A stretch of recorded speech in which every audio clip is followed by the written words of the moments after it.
Hey, everybody. I am Adam Silverman, and this is Mr. Simon Major, and we are with Digital Edge International. And today we are going to talk about how to create a winning SEO strategy.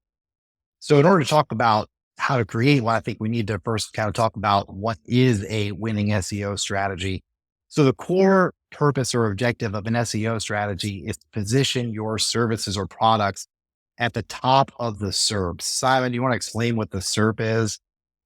So the SERPs are the search engine results pages, typically what it will show for the particular keyword that you're searching for. So this is all driven by strategy. So in order to do that, you have to strategically understand where you are, where your competition are, and get clarity around what we call the competitive gap. So in order to get a winning strategy, we need to know how to bridge the competitive gap between your now state and the current competitor's state. So I think the point here is that traffic is not the goal with SEO. We're talking about having targeted traffic and conversions at the forefront of what we're trying to achieve. So a lot of people are using SEO to drive traffic. Traffic for the sake of traffic is worthless. It has to be targeted traffic. So Adam's mentioned, we're talking about strategy. One of the things that we use to sort of combine the whole framework of SEO together, we call it the Scooter framework. And Scooter stands for, it's an acronym for strategy, content, on page, off page, technical, done with excellence, drives results. And so we're going to talk about this in greater detail at another talk, but basically today what we're talking about is strategy. Now, before we talk about SEO strategy, there's two key things that we need you to understand in terms of SEO. And that's what we're talking about here, which is relevance and authority. Okay. So relevance is the consistency of a user's request with the information on your web page. So think about it. Someone's searching for a keyword, they're using a keyword to search for something, and you have to have on your web page something that relates specifically to that search query. So that comes down to things like content, the images and video, the meta tags, all that sort of stuff. So essentially what we're trying to do is we're trying to have a relevant page that answers or solves the problem that the person is searching for. So that's relevance, making sure that you've got the content on your website. Now, if everyone has the same content on their website, then how does Google separate them and rank them on the results page?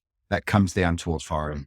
So authority is basically the number and really comes down to the number of backlinks that are pointing to your web page, but also those backlinks that are highly relevant with power. And so we use metrics like page authority, trust flow, things like that. There's a whole heap of different metrics that we can use. But basically what it comes down to is utilizing the same metrics and comparing from one site to another site. And then that gives you a really solid understanding as far as how much authority you need to have. And obviously the objective is to have strong relevance. So basically have a page that relates specifically to the user's search request. And then you have authority, which is really good quality backlink that boost that and position that high within the search results. So that's the core thing that you need to understand. Awesome. That's great. And Simon, in your opinion, I know there's a lot of talk in the SEO space. People are always talking about backlinks and are they important, but we know they're critical, right? Yeah.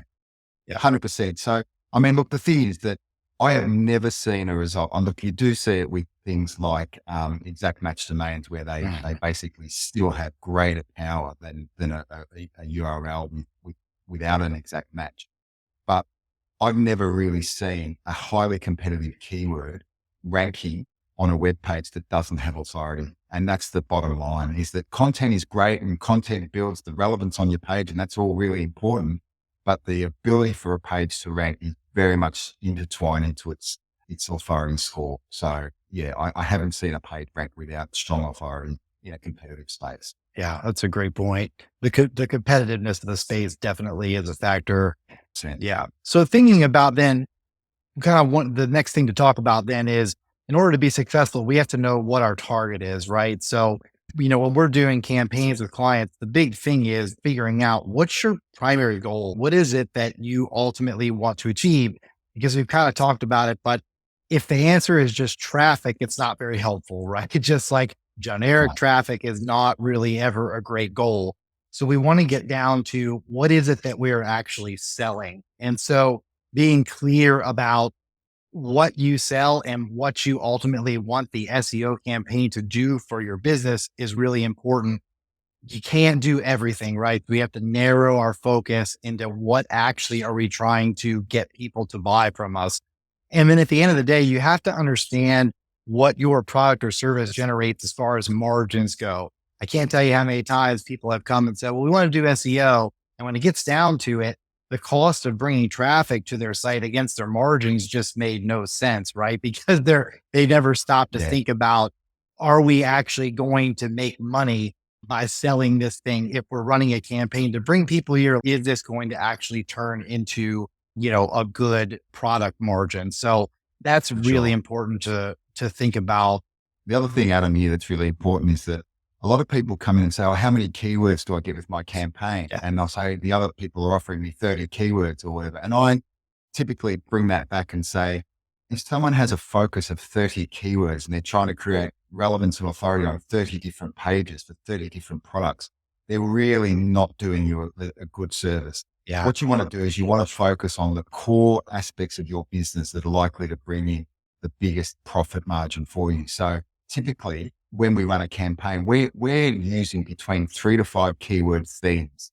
And that's the sort of maximum number of keywords themes that we'll go after. Now, there's multiple keywords within a keyword theme, but ultimately having a narrow focus is a much stronger way to run an SEO campaign than having a very broad focus. And so I think that the real focus of what we're discussing here is that you have to have a strong understanding of what your target is. And then you have to understand whether if you achieve the position for that, basically, will you get a good return on that so that it's viable to run that campaign?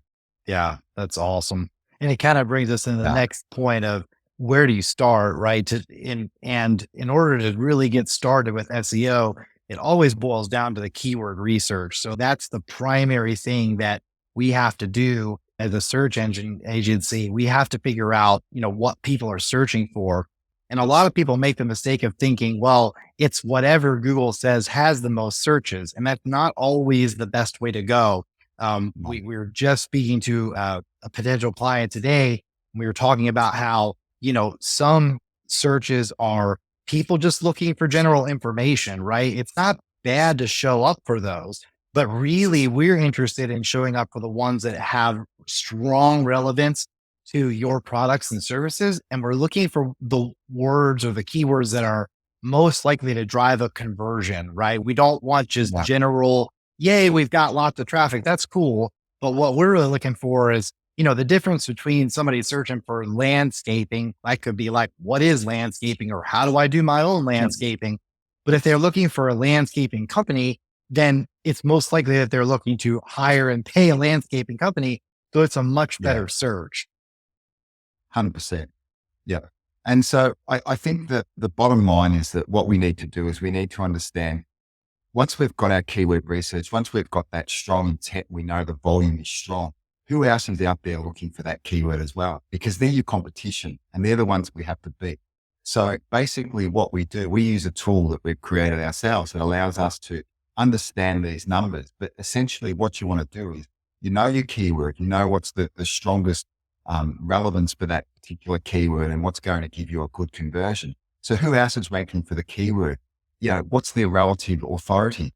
Are you sitting at a 5 out of 100 and they're sitting at a 40? That's going to be a big task. Or alternatively, is your authority really strong, but your relevance quite poor? And so that's an easier fix. And so understanding these things is key to really developing a strong SEO strategy.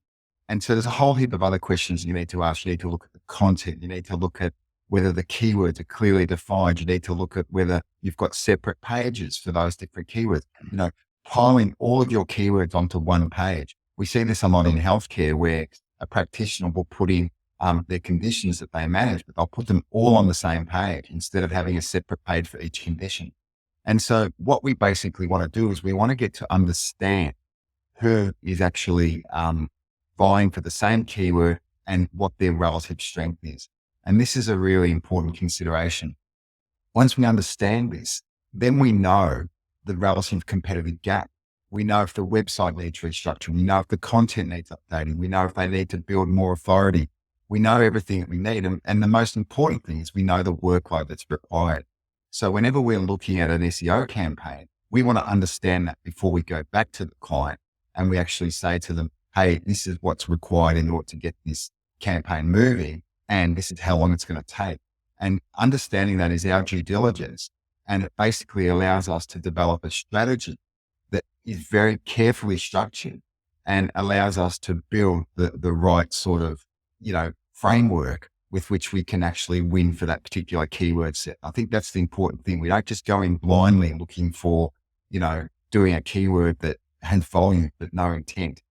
We want to make sure we've got everything structured, everything, all our ducks in a row, so to speak, so that we can actually deliver what we promise. And that's the most important thing. So ultimately, once we understand that, the execution of the strategy will deliver the results that you seek. So basically what we're looking for is understand what the problem is, set up a solution for that problem, and then deliver the result. And that's the winning SEO strategy: understanding, due diligence, and then setting out a plan. And that's, I think, the bottom line behind, how we structure that winning SEO strategy.